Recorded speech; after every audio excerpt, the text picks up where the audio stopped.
if you go through, you're at Woolies and your kid they want a chocolate bar, and you're at the cash register and your wife go, don't get them that, because if you give them that, they're going to want it every time. And that's how it is with variations. Like, I had a client, I gave him a free variation at the start of the job, and from the get-go, every variation after that was a shit fight. All right, welcome back everyone to another episode of Level Up. We are back on Zoom again today. We're getting a few people coming in from around the Australia, New Zealand now. So this one is a cracker. So I've been following this guy. I actually made contact with him through Instagram. Absolutely love his work. He is kicking some goals down in Victoria. So I'd like to give you a big warm welcome to James from Critique Building. How are you, mate?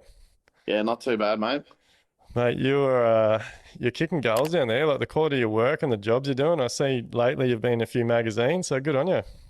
Yeah, it's kind of been, it's been a bit weird, like a bit surreal, because like, I guess you don't really sometimes value yourself, and like I was like, oh wow, I won best custom home for under 800,000 a couple of years ago for Master Builders.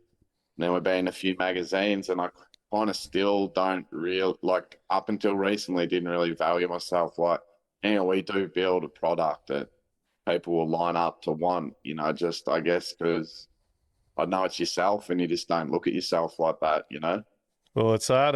It's one of the hardest steps, isn't it, for a builder to go from being that tradie to realizing that you're a professional business offering a quality service. Yeah. Yeah. It's a big mindset shift. But so James and I have had a fair bit of conversation backwards and forwards over the past couple of years. I think it was probably back when I did a shout out to start that Builders Breakfast group, wasn't it, mate? Like, you teamed up with a few guys down there and you started your own little group. Before COVID ruined it all, yeah, we used to catch up. I think it was like once a month or something. It was really, really good, because it was probably the first thing that I saw that was like by builders for builders, not like some guy trying to sell snake venom to have you ever worked in the trade? Oh no, but it's still a business. You're like, not really. Yeah. And it was just really good to have someone who was like putting a package out there to help builders that actually could look at and be like, well, they've actually made it in the industry, so they're probably worth listening to, But how good is it, mate? Like, that was like, I did that shout out. Yeah, I think it was like the Christmas that 2019, just before COVID started, and we ended up with I think over 200 builders in about 13 different groups all over Australia. So just again having that little community and being able to catch up with like-minded people that are interested in running a better business, delivering a quality product to their clients, like it adds so much value, doesn't it? Yeah, and to be honest, it's probably something that in some ways has saved me. Like, you see the pretty photos on Instagram, but at one point I thought I was going to have to sell my house. I was like sleeping with the lights on, and I was in a pretty bad position, and it was probably guys in that group that kind of helped me get through it and helped me looking at my business from the outside to see the mistakes I was making. And it was like, you'll love it because it's something that you preach, but really I always walked around saying that, a craftsman will never make money. A craftsman's a good tradesman, but they're not a businessman. But I was doing that very thing myself, and I didn't want to admit that I was no longer on the tools. So I was still not really adding the overheads I should have been adding in, and they were chewing out all the profit. And then if you made a loss, you didn't just lose from the profit, you lost from your back pocket. And it wasn't until I started really talking to these guys in that group, and they were like, have you ever calculated your overheads, and figured it out as percentage to the job? And I was like, yeah, that's, I haven't. I know I haven't. I think they're this, but they weren't even close, It's a bit of it can go both ways with that. Like, it's one of the things we really focus on in Live Like Build. It's when guys or girls first sign up and join our community, we really dive into understanding their numbers, and we've had hundreds of people do that exercise so far, and mate, there's probably only been 2 or 3 that have even been close to what they should have been charging. But it's hard. Like I did it for years. Like you think you're making money, you hear all these percentages thrown around in the industry, and you start doing that. And when you first do that exercise and you realize what it's actually taking you to get out of bed and run your business each day, it's like holy shit. Like, Yeah. and it's like this clear moment where you're like, that's why I got no cash flow. That's why I got no money. Well, my bank account's not building up. That's why I'm chasing my tail all the time.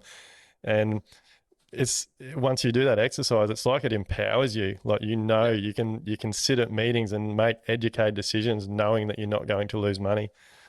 Yeah. Yeah, exactly. And you're surprised that you're still winning the jobs. You're not losing the jobs. And all of a sudden you're not being, coming out at the end of the job and then told by a client that you're 100K cheaper than someone else. Or, I recently won a job where I was the most expensive builder, Yeah. and things like that. And you just got to back like you never lost a dollar from, a job you didn't do. And that's something you just have to remember.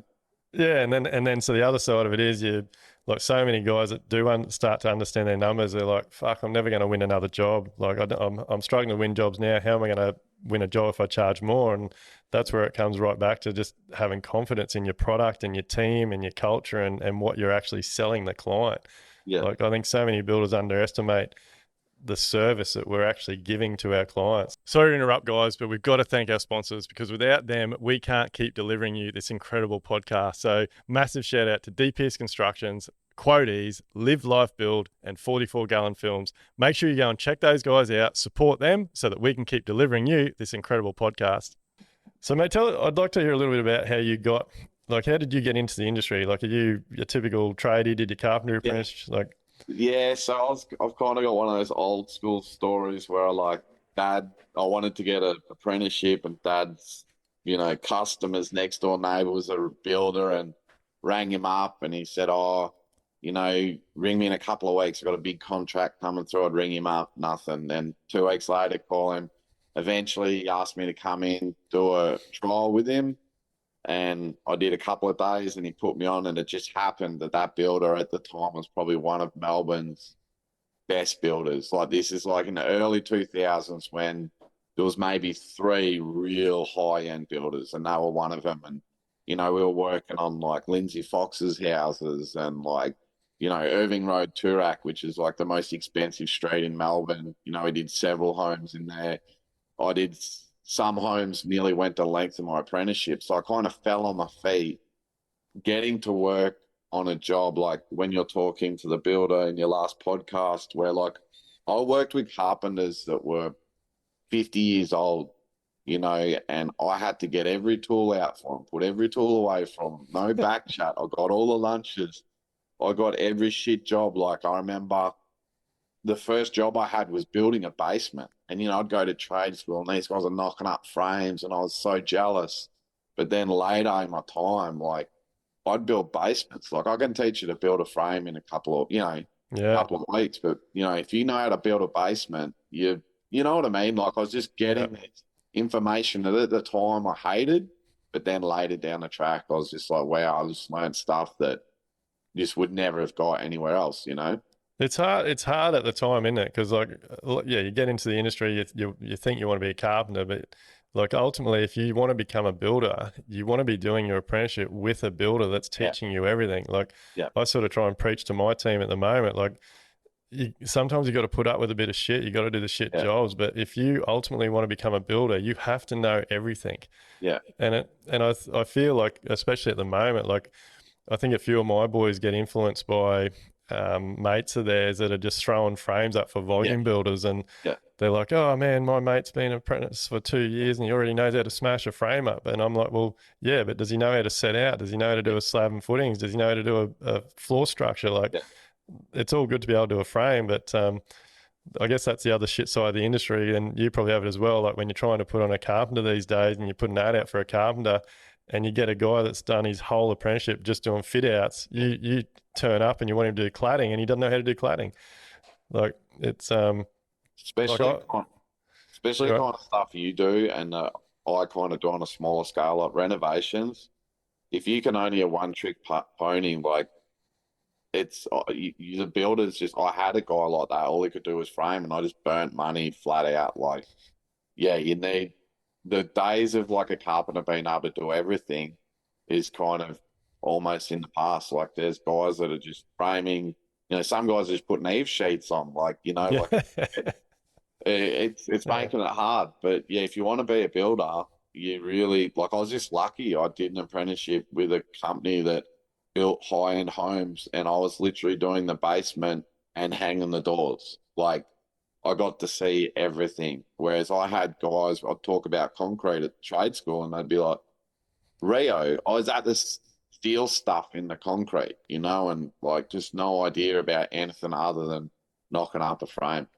Yeah, you can't beat real world experience, mate. Like that's and I think it's something that a lot of people these days they want to be on the big dollars, but they don't realize that there is so much more real world experience there that you can only get by doing the time. Like it's Yeah. not something you can learn in a textbook or do framing for 2 weeks. But so what like how did you progress from there? Like once you did you stay around with that builder once you finish your time? So I stayed with them for maybe a year, but the boss kind of like I butted. I was like a real loose. I was a good chippy, but I was probably just as good at partying, and I ended up going and working in a framing gang because I wanted to be a real carpenter, and then we found that that's cool, but you don't get paid a lot of the time too, and dealing with bottom dweller builders who are just taking advantage of young chippies. And then I got called up for another high-end company, and I was with them for about 6 years, doing massive, like, $13 million builds and stuff like that. And then I kind of met my wife, and I thought, I don't want to just be a chippy. I want to like create something more for myself. And I had a family friend with quite a wealthy family that asked me to do some owner builder stuff. And I built maybe 3 or 4 homes for them under owner builder. So I kind of got to learn how to build without actually putting my own money behind it. And then I got randomly a company called me, did I want to get a limited license? And I went in and they're like, you're crazy. You should be getting an unlimited. And next, 2 years later, I had my license and did a few small projects, like a few bathrooms, pergolas, and then an architect who I knew hit me up for a big job in Brighton, which I won. And that was a $500,000 job. So I went from like doing $70,000, pergola or whatever to a $500,000 job. And it kind of snowballed on from there quite quickly. Yeah, awesome, mate. So like was that always your ambition to become a builder and be the one running the show? Not really, because I was happy just to bumble along through life and make a decent wage. But then my wife, she's Canadian. I had to pay for visas and like relocation. And I kind of realized like I needed to just do better. Like, not there's anything wrong with being a chippy, but I was capping out and just, I don't know, like I loved building but I didn't like having a boss. I didn't like having someone to tell me I was 2 minutes late past the work, and things like that. And I Yeah. think it really just it kind of changed my personality a lot too. Yeah. So I think it's like the whole reason I do this podcast is like everyone in our industry, tradies, builders, like we all have struggles, and the only way for us to do better, I believe, is to share our stories, and if we can share stories on this podcast and help another young builder avoid 2, 4, 10 years of heartache and ups and downs, like that's what this is all about, leveling up the industry and getting everyone on an even playing field. So like how long have you been running your building business for, like Critique Builders now I for? I think I think about 2017 Yeah. I started. So that I think 2017 was when I got my first proper job, like as in, that wasn't just a pergola or whatnot. Yeah. So And and then so yeah, we like I started that Builders Breakfast Group in 2019. So like literally within 2 years, you've got to a point where you said you were possibly going to have to sell your house and shit was hitting the fan. So like it can go pear shaped pretty quickly, can't it, when you don't have the experience of running a business? so because what happened with mine was um So if you want to go off turnover, I took on an apprentice, as a carpenter. I think I say turned over 180,000 or something that year. Then I got my building license. The next year was 300,000. The next year was 800,000. The next year was 1.5 million. Then the next year was 3 million. And there just wasn't enough learning time in there. Like I was doing, I was doing everything. And, I was looking at I was doing that whole, the next job will be better. And once I get the deposit in, and things were just like, I didn't even realize, I was front loading jobs, but then I didn't realize the tax implications with hang on, if you take $500,000 and you only spend $5, your bass is going to be ginormous. Mm. And I'd be ringing the accountant going, why is my bass so much? Like, why have I got a $70,000 bass bill? This money's ear tagged for trades or whatever. And I never really thought about, hang on, you need to level out your quarters and just life lessons that hurt and Yeah. just things that when I say it now, it sounds ridiculous. But really it wasn't until last year was my best year ever by Yeah. far. To the point my accountant was nearly hugging me and, So what I mean? what do you think the turning point is, mate? Like to go from that in 2019 to literally 2 years later having your best year in business. Do you think a lot of it's been ownership and Yeah. like, And like I always say to a client, I believe we are the best builder in Melbourne, given dollar for dollar. If you give me the budget that guy has, I'll build better than he can, right? geez, mate, you're going to But stir a few things, to a few people up with saying that. but would you want a builder who thinks they're Yeah. not? Why would you want a builder who doesn't think they're the best? Mate, I'm all for it. I think I think you have to, in everything in life, you got to back yourself. Like, you got to believe that you are the best. but I would say this, but I didn't really believe it because I was too scared to put the overheads in that should be in the job. Like if you saw the overheads I had in COVID, because we're all going to die, we're all going to be, it's going to turn into The Walking Dead, and I was pricing jobs with overheads that were just crazy. Like they were nothing, not even enough to pay 1 week's wage almost for a month. And I won the jobs. And the problem was, I thought, I'll only win one job. I'll probably be on the nail bag. There'll be me and apprentice building a whole house, and my missus will probably be labouring for us because the whole world's ending. And it didn't, and I won multiple jobs, and the overheads were just crushing me. And then the And, price increases came. and then the price increases came, and all of a sudden, not only did I have no overheads, the price has gone up. So now my margin can't even support my overheads and the price increases. All of a sudden, I had one job. I had to ring the architect and be like, I need you to talk to the client, be like, I'm going to get your job over the line, but you need to let me the timeline's going to blow out, but I'm going to get there. And I got there and the client was really understanding and it was really difficult time of my life, but I realized what the problem was. And luckily I won jobs at the correct price. And the thing is, if you talk to the clients that paid more or with the way they're properly priced, they're a happier client than the one, that wasn't. They're like, oh, James would go above and beyond. And, whereas you didn't have the money, you're like, nah, that's what's in the spec. That's what's in my contract. Oh, mate, it's a no-brainer. Like when you know your overheads, your company's making profit, it is a better outcome for everybody involved because like you just said, you can make a few decisions on the run and maybe give them a little bit better product here and there, or you don't have to, like you said, go back through your scope and be really tight on everything. But I don't know. I used to blame the industry and this race to the bottom, but I think there's so many parts of the puzzle with our industry because it's like yourself and like I was the same.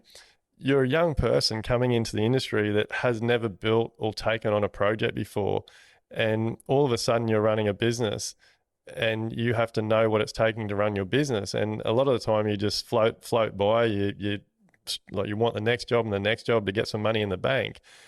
and really it's nobody's fault. Like, I think my advice for anyone that wants to get in the industry now is you got to just spend time, money, and energy on yourself. Get mentoring, get help, get programs, get software. Like I noticed with a lot of the stories and stuff you do on Instagram, like you're up on all that stuff. Like you use a lot of estimating softwares and all that type of thing. Like, is that something that you've been forced into, or you believe that that's helping you run a better business? Um, I think because I like had a, I did fairly well at school. Like I, I did carpentry because I wanted to do carpentry. I feel a lot of trades, they become a tradie because I think that's the only option they have. Like not in a disrespectful way, but I, I could have gone to uni, like I got the marks, but that wasn't what I wanted to do.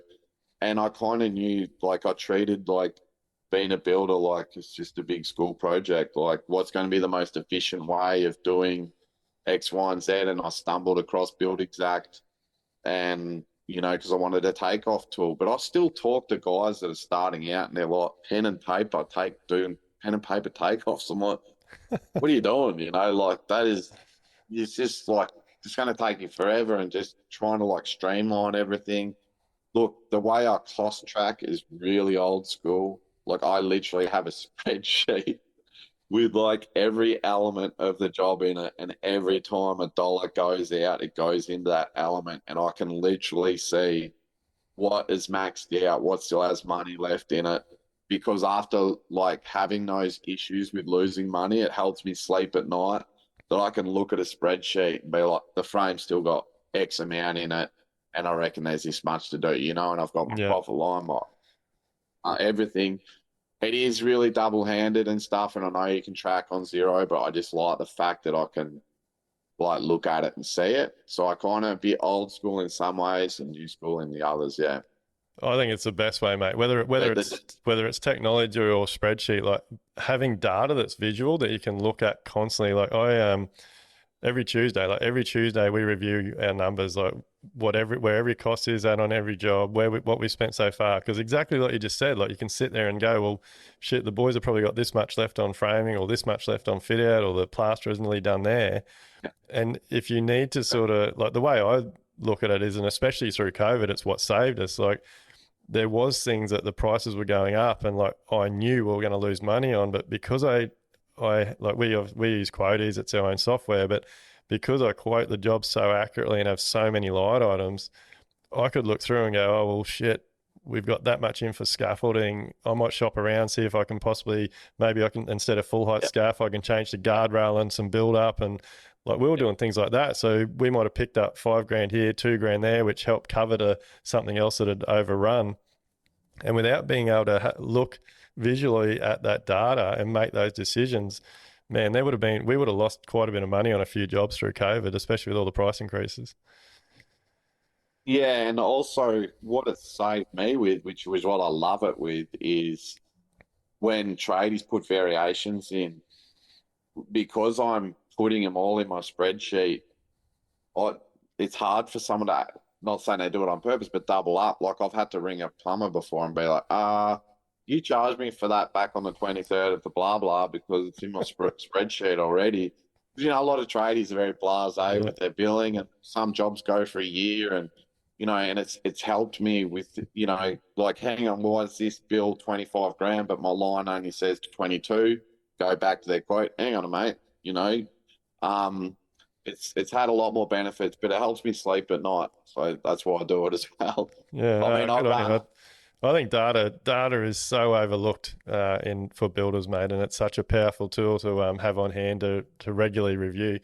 So so mate, look, you got into the industry. You've been through a few ups and downs. Like you're back on track now. Like Yep. you're doing some incredible homes. Like some of the stuff you're doing down there in Melbourne's unreal, and especially like the tricky sites you have. Bloody, I see these extensions you're doing out the back of homes and tight Yep. access and bloody ripping roofs off and all this sort of shit. Like, did you do much of that through your time, or have you had to sort of Yeah, adapt to the work you're doing? Like, I was lucky. So most of the stuff that I did a lot of new homes, but also did a lot of like heritage. Like I did an 1860 um home, estate home in Melbourne. It's one of the most expensive homes in Melbourne.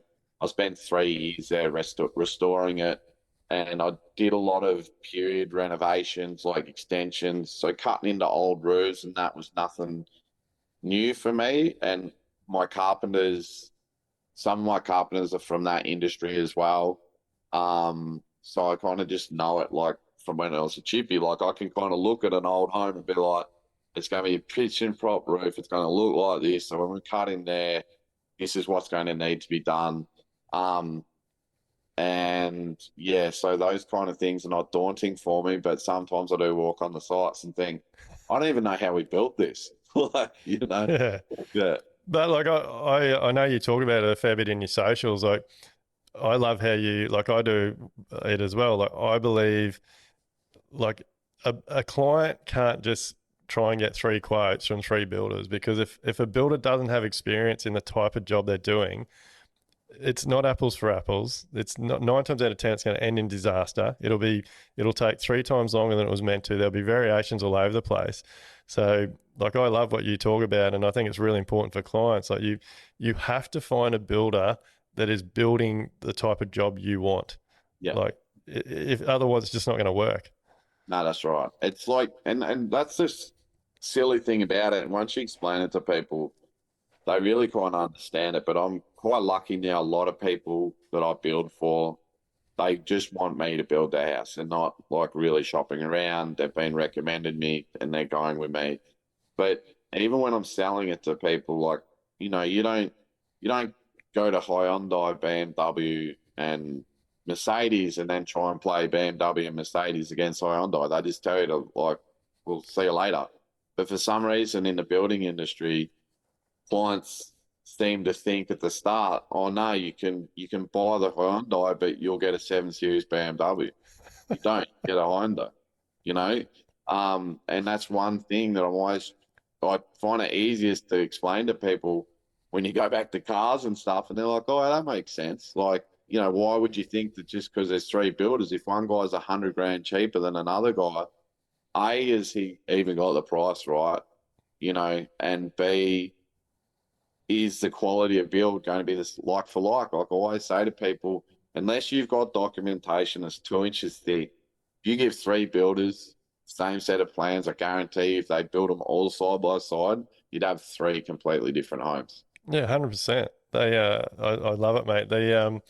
But it's just, I don't know, like you can't blame the client. Like a Ah, client thinks a house is a house. Like they don't understand the detail and what's involved with it. And it goes far more than just the type of builder. Like even your team, like your team might not be capable of building a job that someone wants. Like, yeah, and I think, I don't know, like a lot of what I'm trying to do on this podcast is educate builders to get out of that competition type mindset, because like price at the end of the day has nothing to do with it. Like there's so many variables. Like you could have a builder on the nail bag with an apprentice. You could have a builder that's maybe starting to grow a team. You could have a builder that's maybe got some supervisors and an admin team. Like even just the structure of a building business can change the price.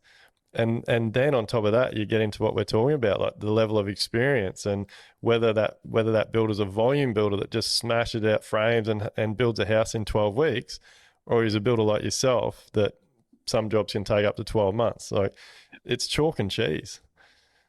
yeah, and that's what I say to a lot of clients too. Is like when they're talking about when you kind of get the feeling they're price checking or doing stuff like that, go, yeah, but one builder could be 100 grand before he even starts your job.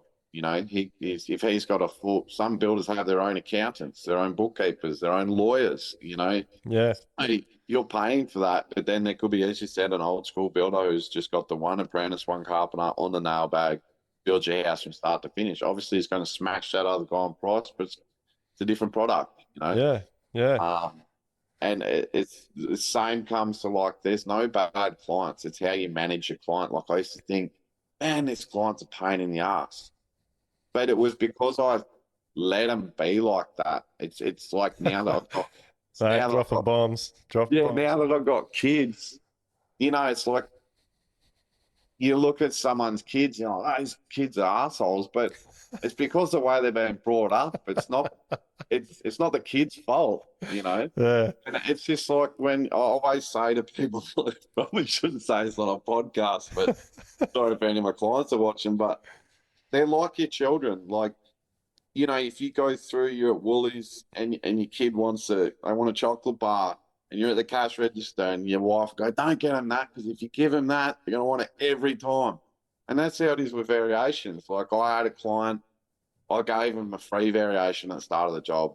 And from the get go, every variation after that was a shit fight. It didn't matter how much ammunition I had, they would find a reason to fight with it. To, oh, why is that a variation? And you're like, how many pictures and documentation can I give you? Whereas now, I'm like, sorry, you know, we've found asbestos. It was $500, and even it's a $1.2 million job, I'll charge for that $500 because they know you've set the precedent that if it's not in the plans, it's not in the specs, it's a variation, and they understand it. And no one kicks up a stink. They're like, no worries, James. You We've paid, gotta you gotta no? set clear expectations. Hey, I was having a chat with this builder, rang me the other day on the phone, and he was telling me it was a $800 or $900 house, and he was telling me the client was cracking the shits a bit because they'd poured the driveway of the machine, or something had happened to the lid on the Telstra box. So he'd gone and bought another pit. It was $300 or $400, and then he'd sent the client the variation. I'm like, mate, that's on you. Like Yeah, you didn't set an expectation. You didn't call the client and go, hey, there's an issue with the pit here. We're going to have to do a new one. It's going to be a variation. It's going to cost this much money. You send them the paperwork. Like, you can't do something and then expect the client to pay for it afterwards. Like, everything in a building job is about setting expectations, isn't it? And yeah, and that's one thing. I remember when I listened to some of your early podcasts, guys would talk about lack of documentation. One thing that I was really lucky with is that I always had variation forms. You know, like I was talking to a builder and he's like, oh, a client wouldn't pay my last payment because they reckon we owed them a heap of liquidated damages through COVID. And I go, but didn't you document all the delays? You know, you only had 4 people on site, 2-week lockdown, blah, blah, blah. He's like, nah, I didn't. I'm thinking, what the fuck? You didn't document any of it? Like, didn't you send them an email every time? Or I have written forms that show like the time delay, what it's caused, all this kind of stuff. yeah, Um, that saved my ass because I had a client in COVID who was like, "Oh, you've gone way over the time." I'm like, "No, I haven't. Look at your latest like time variation. We're actually finished 2 days ahead of schedule. You know, we're actually 3 months over schedule, but with all the time delays, we weren't." And I was really lucky that my documentation was pretty good. Like I pretty much cut and paste my whole quote and I put it into the contract. So there's no like we thought we'll get in P50s. It clearly says there square edge architrave. You know, I've never had those issues, but yeah. yeah, been really Oh, lucky. mate, yeah, mate, 100%. That's again, that's why we build our own software. Quotes, like I'm a big believer that your proposal is the second most important document in a build. Like, you have your contract, you do your proposal, and like you just said, your proposal should become part of your contract. Like, otherwise you're just bloody floating in the breeze. Yeah, Like, there's nothing to go back to. Like, I hear a lot of builders talk about it all the time. Like, heaps of builders, I don't know what you're like, but like, we really encourage weekly site visits with our clients, and they basically just become a show and tell. Like, yeah, everything's so well documented. They know what they're getting. I know what I'm doing.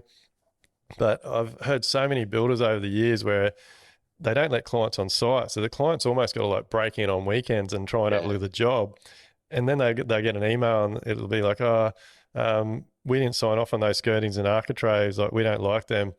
And the builder will be like, well, that's our standard. That's what you're getting. And I'll be like, well, they'll ring me and tell me these things, and I'm like, well, did you show them? Like, did you actually show them or give them a product code that they could go online and look at? yeah, No, that's just our standard. Well, the client didn't know that was your standard.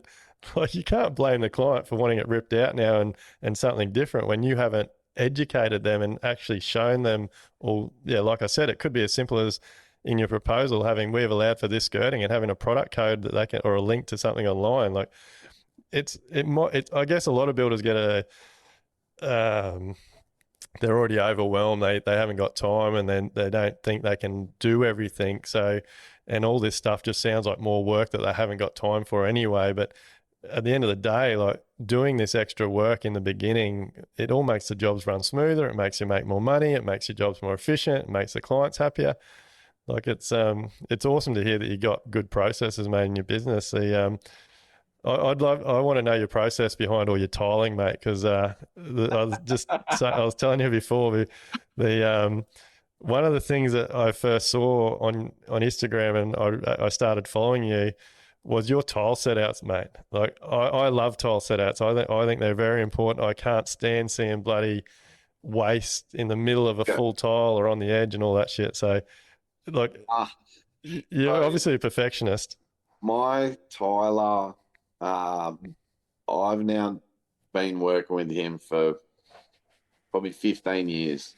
Um, he is, so this is one of my selling points. I'll say, if you've been in a house in Irving Road, Toorak, you've got the same Tyler. And they look at me like, what do you mean? I go, well, my Tyler is the same Tyler from my old builder. And we literally, like I'll have architects want to jump in on the meeting and go, you're welcome to come. And he'll just be like, this is exactly what we need to do.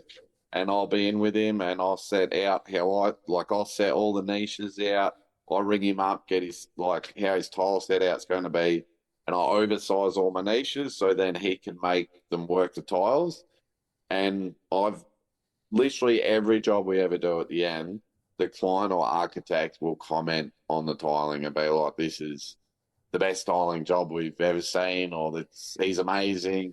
And it's because my cabinet maker and him, I don't chop and change trades. So my cabinet maker has his phone number.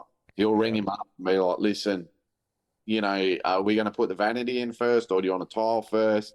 Like the job in Mount Hotham, it's all handmade finger tiles from Morocco.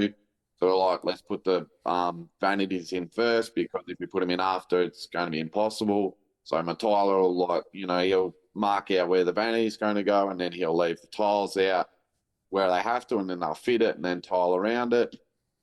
But everyone talks to each other. They all communicate, and they're all not trying to fuck each other over, and it's one of those things. I was like, you can't fuck up tiling, you can't fuck up paint, and you can't fuck up cabinetry. Everything else, you kind of can.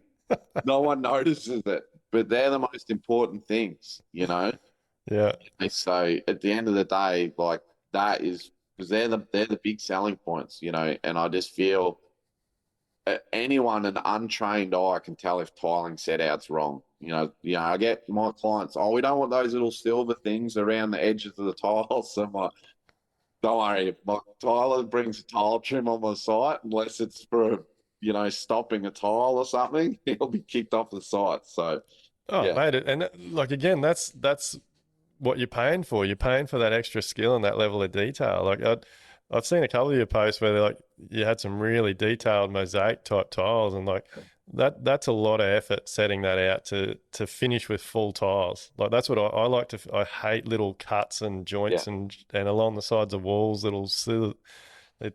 just wrecks the whole job. Like to go to that level of detail is I think really really important, and I think I actually feel like when you educate clients on that, and I think you do it very well with your Instagram, yeah.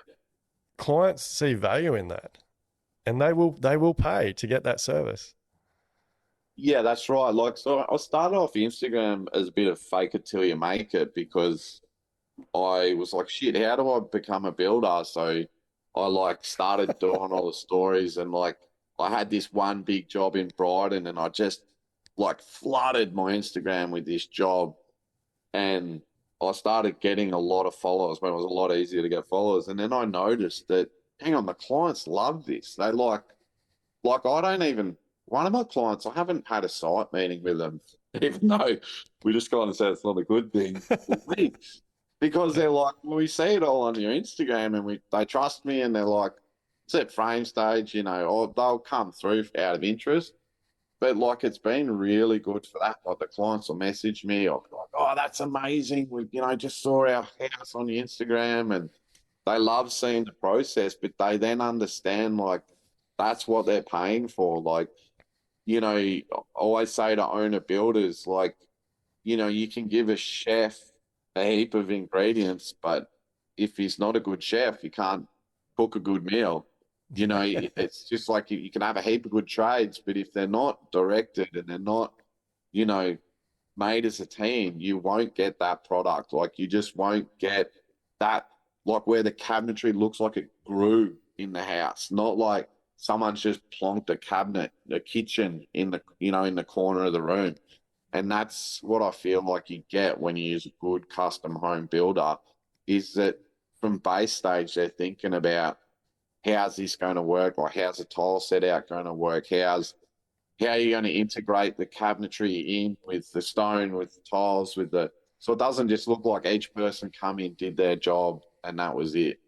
Oh, mate, trying to like yeah, it's like supervision's a massive part as well. I think like a lot of I think it can be quite underestimated what a builder actually does, like a Yeah. good builder, and I think that comes from again the volume builders, um, and you would be no different. Like on a custom home, like I know, like my supervisor or myself, like you can waste or not waste, but you can spend an entire day on site at certain stages, like just like you might like I know even just in the past couple of weeks, like there has been multiple days where myself and my supervisor have been on site for 3/4 of a day just to sort out, tile set out, Yeah. have joinery meetings, do site measures, confirm where we want things finished, like get the tiler talking to the Sparky about an LED light extrusion that needs to go into a rebate. Like there is so much work and supervision that goes into jobs that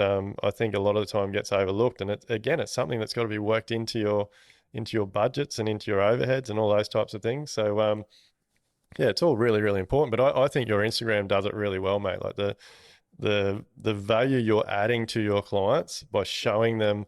Because for me, I rather watch guys like you and we do the same thing. Like I love walking through my jobs, showing people the real deal, the real site. Some days it might be a little bit messy, but it's a Yeah. construction site. It's what it is. Yeah. Rather than just seeing the pages Pretty of fun. just pretty photos, fluffed up pillars like pillows. They tend to have more followers, but I actually feel that those builders actually have more problems because clients they don't know all the behind the scenes and they can end up digging themselves a hole because the client just expects everything to be not just a build, but they expect the whole experience to be perfect.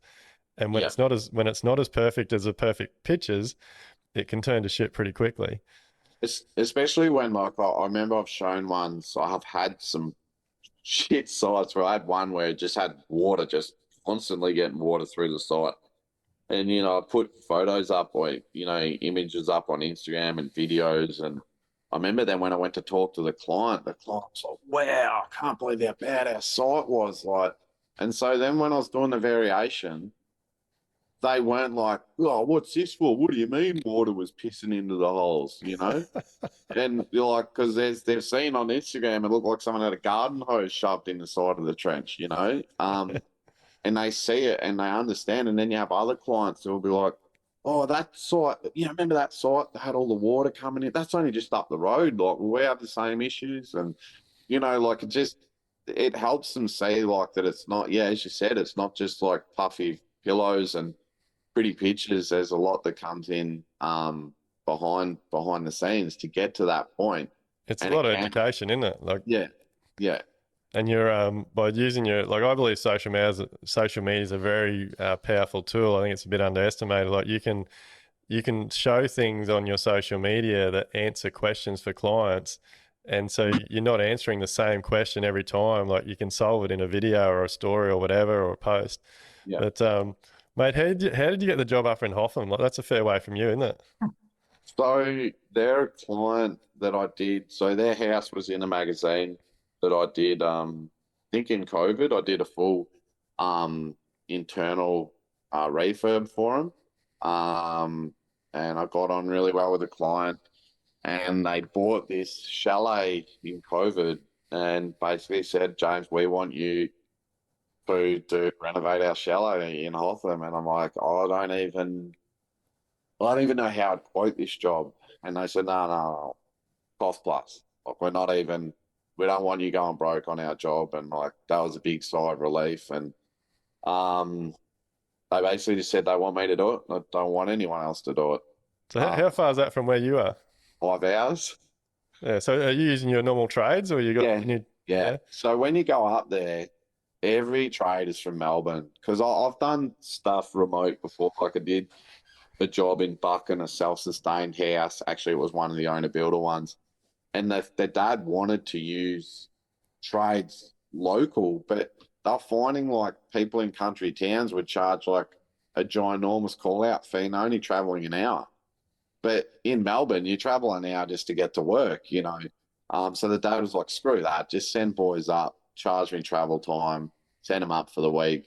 And then when I went to quote Hotham, I found the same thing. I started speaking to builders, and every builder I'd speak to was like, nah, mate, they're all from Melbourne. There's not really local builders doing the stuff up on the mountain. Plus, you know, this house, like once it's finished, it's very, very nice. Like it's probably going to be one of the nicest places I've done.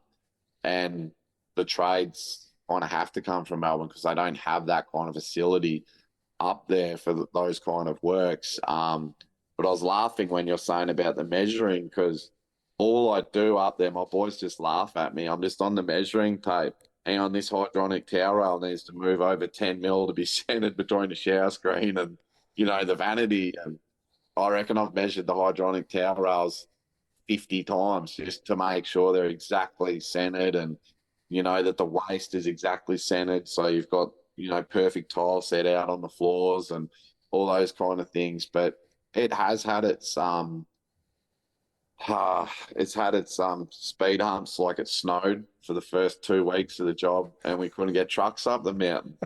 You know, I'm patting myself on the back like, oh, I'm getting a quick stage up there. I can't believe I've organised a quick stage from Mount Hotham. And then the scaff company were like, mate, we can't go up the mountain if there's any snow. And I'm thinking, are you kidding me? And 2 weeks out of November, we lost. Couldn't get skips up, couldn't get trucks up, nothing. Yeah. Yeah, so the weather's been a tough one, but no, it's actually going on quite well. And like basically, I mean, other owners now have even approached me. You know, would I renovate their property? And my boys like, please say no. But yeah, they're So, mate, looking. who's in your team? Like, tell us a bit about your business. Like, what it's you and who else? Like, what's your structure? So I've got two head chippies, which are really, really good carpenters. Like they can do everything. Like I could pretty much, like you could almost leave their own devices. They know exactly what I want. They know exactly. They work the same way I worked when I was a carpenter, um, and they can do everything set out to fix at a really high level. Then I've got two apprentices. So we say, for instance, we do all our own concreting. Like we don't finish the concrete, but we'll tie all the Rio. We do all the formwork, all the prep. Yeah. So the apprentices will the carpenters will direct them. The apprentices will do 90% of that. And then I've got a junior carpenter as well. And he's a gun. Like he's been with me since I first got an apprentice. Like he's been with me for like 7 or 8 years. And he's awesome because he knows exactly what I want. He knows how I work because he's been with me since day one. And then I just have a virtual admin. I don't have, I kind of believe in not being top heavy. I don't know how big I want to get because I like to be able to give the client like a really, really intimate build process where like when I sign the contract, I'm like, I not only sign your contract, I build your house, you know? Um, and I think that's because my old builder was like that. He built $20 million homes, but he'd be getting his hands dirty on site. I think more to have a play than anything else. But the clients loved it. Like one of the clients looked at me and said, that's why we got it. We didn't take this other builder because he wore a suit and tie in his office and we're like, you're not building Yeah. a house. Like, Yeah. I mean, I know like that can go against the grain with a lot of guys, but there's still plenty of people out there that believe that the builder, the person they're signing with should actually know what's going on in the build,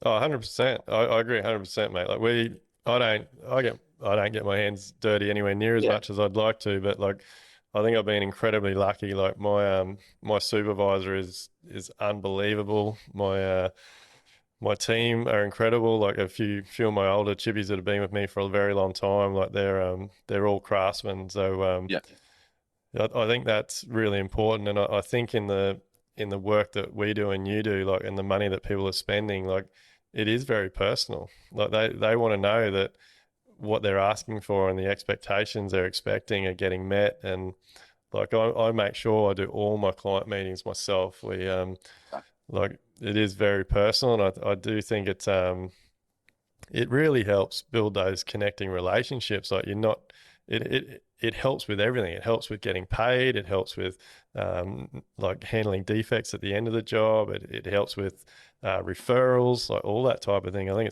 think having those personal touches is really important. I know we get a lot of work from because like you'd know, like females tend to make 80% of the purchasing decisions when it comes to building and renovating. So like we get a lot of work because like I've got two girls in the office, and myself and my team are very accommodating, like, to females. We don't mind females being on our site. We talk to them appropriately. We deal with them and we respect them.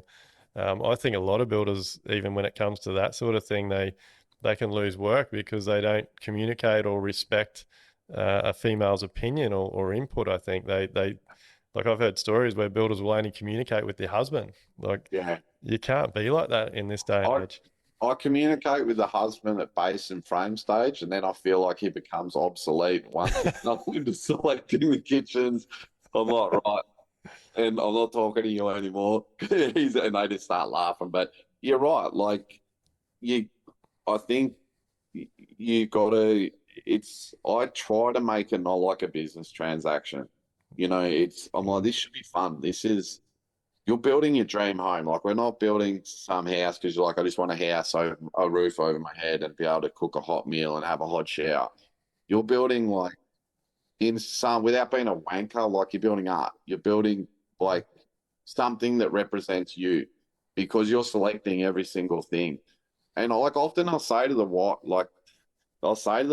I go, do you reckon we need interior design? I go, maybe, but like have fun with it. Get your girlfriends involved. Like just don't delay me, but like but get an interior designer, but yeah, put some of your own because there's nothing more satisfying than seeing the clients when they step back, not only for us like loving what we did, but also that like they've chosen that and they've like that was their touch and they can tell their mates that that was like they selected that color and um I feel like it shouldn't just be a business transaction. And like always, every email, no matter what, everyone is always CC'd in.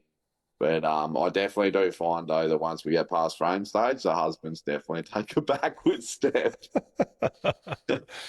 And that, like, I think that's what adds the touch, like, to a custom, like with a custom builder, you are building a home. You're not just building a house, Yeah, that's right? right. And when a client has the ability to pick everything in that house themselves, like you'd be the same as us. Like we don't have anything standard. Like when a client comes to or inquires with us, like we quite often get a client that'll say, "Oh, like do you have standard list of finishes?" It's like we've done like 150 odd houses now. I've never used the same thing twice. Like, and I think that's what really makes our job special. And I think like yours as well. When I see what you're doing on Instagram, but mate, what's the future hold for a critique? Like you got a busy year ahead of you and everything's under control. Yeah, so we've got one of our jobs goes till the end of the year. We've got two big ones wrapping up in June, and we've got plenty of leads and stuff going on where we've got a couple of kind of locked in already.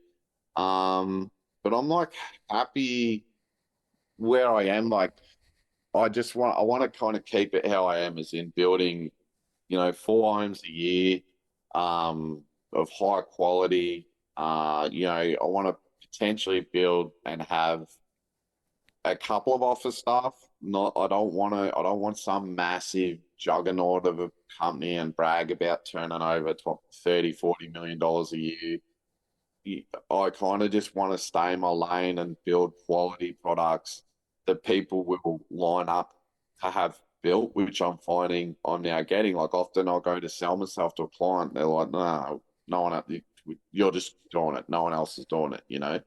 Um, and yeah, just keep going onwards and upwards and probably keep learning from my mistakes and yeah, basically yeah, streamlining it to the point where those losses that you used to get in the past, like I don't really get them anymore. Where I'll go, geez, I just lost 10 grand in one hit. Like streamlining the company to the point that it's like it just hums along and you're not copping those losses and those sleepless nights that I used Yeah. to have, say, 2 years ago.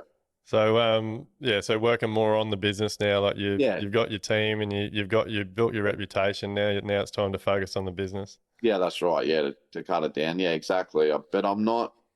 I look at some builders and they're so top heavy, and you're just like, man, the industry's only got a sneeze and you're fucked. Yeah, yeah, I mean, I'm not saying like I just basically want to be in a position where I can kind of roll with the punches and just do what I'm doing, just building quality products. And it would be great to build the company to a point where I can step back a bit, but I don't want to do that and lose like the quality and all that kind of stuff as well.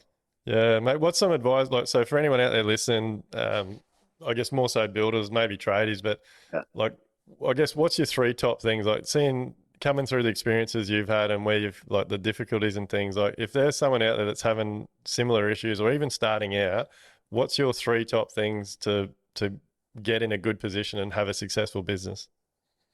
Um, I think presentation, like from the get go, like the second I became a builder, I pushed like my logo, like I trademarked my name.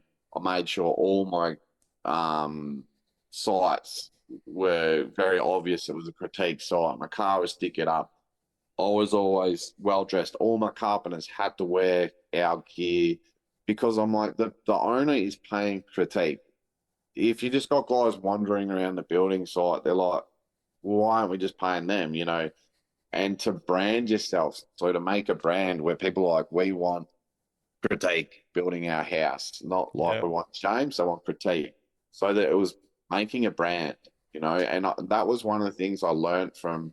I had some very successful mates with online businesses, and it was all about building the brand. Like, whereas a lot of builders, they kind of, they're like a person, but the problem is like you'll cap out because people are like, I want James building a house. I used to get people in the early days, oh, but we want you building it like physically.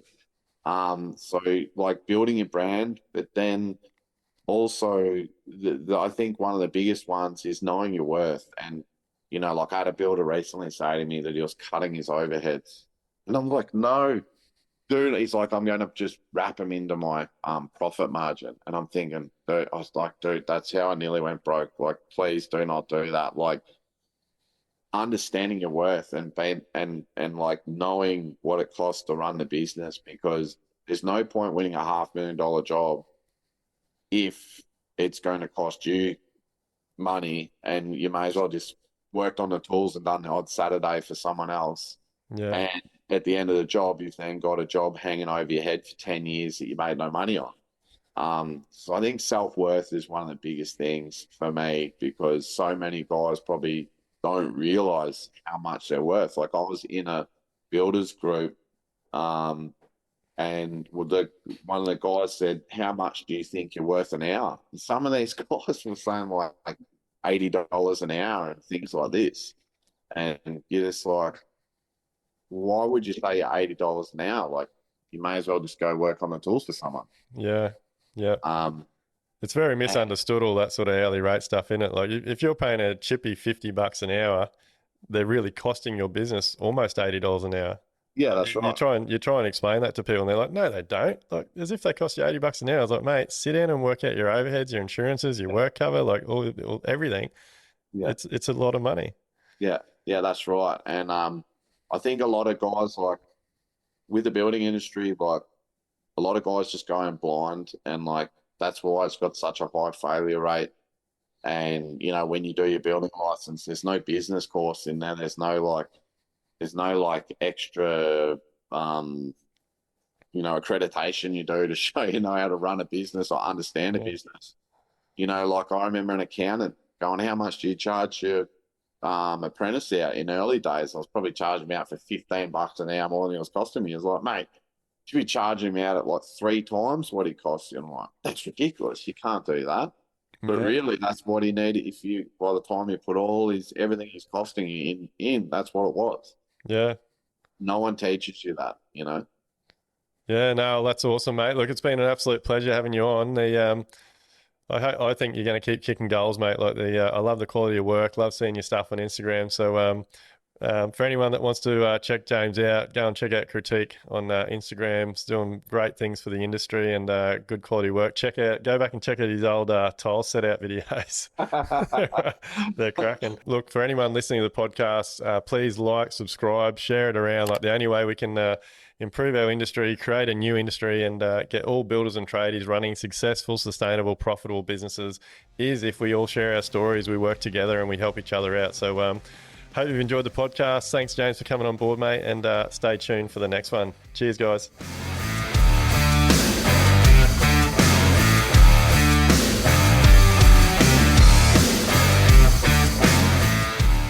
Everything discussed during the Level Up podcast with me, Duayne Pearce, is based solely on my own personal experiences and those experiences of my guests.